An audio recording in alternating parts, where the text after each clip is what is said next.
So I am here waiting for the bus.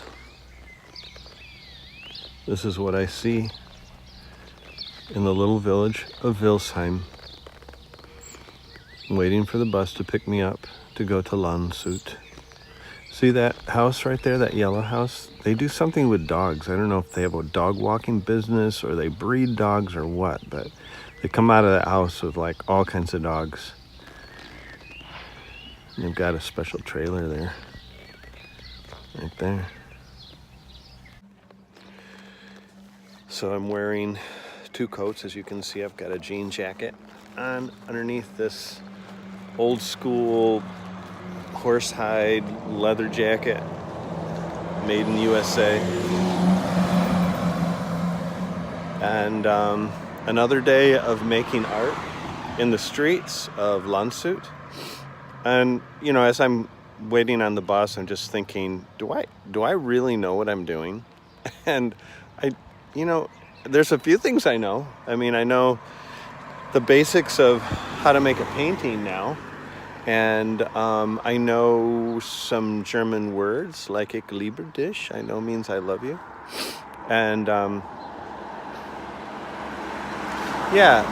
but there's a lot I don't know. There's a lot I don't know about what I'm really doing here. And the one thing I do understand is that I'm a process learner, and I learn things by taking action and doing them. Even if, I say even if, there's always a fair amount of mistakes, a lot of mistakes that I make in the process, and hopefully learn from them so I can do it a little bit better next time. But I know it isn't just about the paintings I'm making right now, but it's actually the people that I'm meeting when I'm out in the street, and it's the experience of not being in a studio but being outside in the real world where it's cold. Sometimes it might start raining. I told a story about how I went into a cafe and I began to draw, and he asked me to leave, and I lost my temper. And I kept going back the next day to apologize, and he wasn't there. His wife was there. Went by again, and he wasn't there. And finally, I went Monday, but they're closed on Mondays. Tuesday, I went into the cafe, and I just said, look, I'm really sorry I was so rude. Please forgive me. And he did, of course. And I walked out of there feeling like I had made amends. I had done the right thing. And that's an example of a mistake I made, being rude to a cafe owner. And because my feelings were hurt because he didn't want me drawing in the cafe. That's really childish. But in the moment, that's how I responded. In the moment, that was the limit of my character showing itself to me. Maybe I'm not so great. Yikes. But can I still carry on? Can I still love myself even with my faults? Hopefully I can. That's what I'm working on. I want to continue that thought about making mistakes, and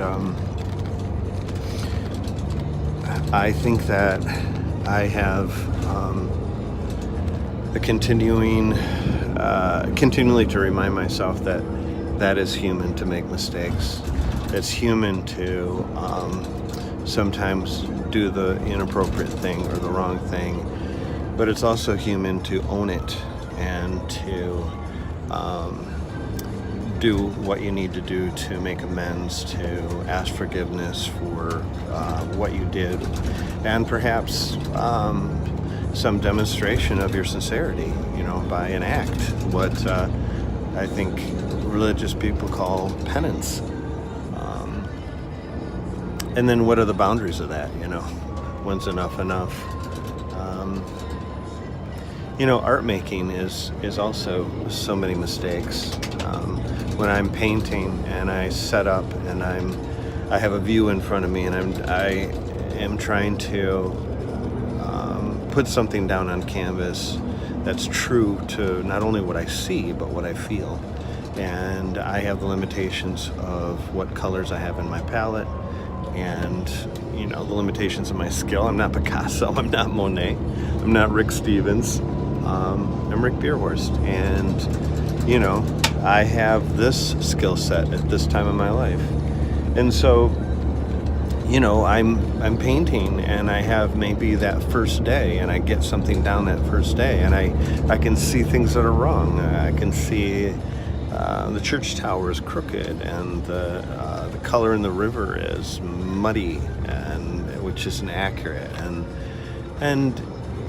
but there's some things that are right. Maybe the general feel of it, and the vitality that's in captured on the canvas. So I can feel good about those things, and perhaps I get a chance to go back and paint again and make it more true to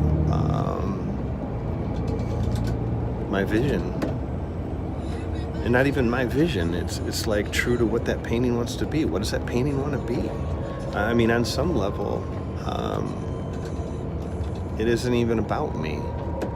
It's the artist is making him or herself available in that moment for something to come through us. And hopefully we can kind of step out of the way and let what wants to come out. And if this all seems too obvious and dumb, but it's what I grapple with all the time. I think one of the things I grapple with all the time is my limitations. That I'm not a superhero. Sometimes I just feel like I have so little to work with, and yet, I call to mind the story of Jesus feeding the 5,000 with a couple loaves of bread and a few fish that a boy had brought with him for his lunch, and he fed 5,000. What's not important is, did this actually happen? That's not what's important. What's important is, what does the story say? And why has it persisted over all these millennia? And use what you've got. Lift that up with humble hands and say, let's feed the multitude today with this little bits and pieces.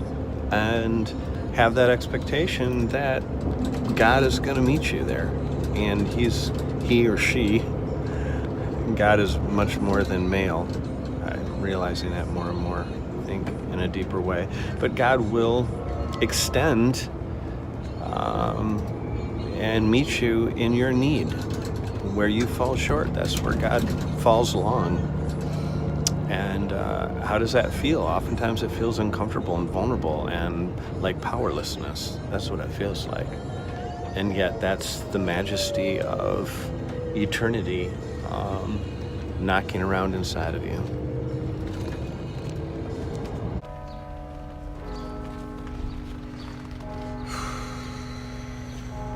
Okay, so here I am.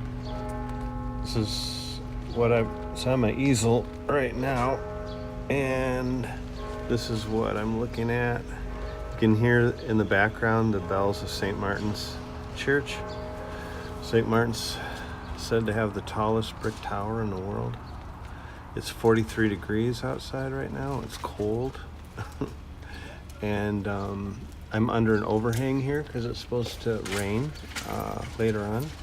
And so I'm just getting started. I haven't put any paint on my palette yet. Just getting started. I'm planning to be painting here for about 2 hours. The thing is, when you're painting outside, is it's cloudy right now, which is actually in some ways nice, because when the sun is out, it's continually changing. Your view is continually changing as the cloud goes in front of the sun, or the sun, the shadows move, and in 2 hours you look up and it's a completely different situation. So yeah, I'm gonna just get the paint on the palette now. I got my easel set up. That's the next step.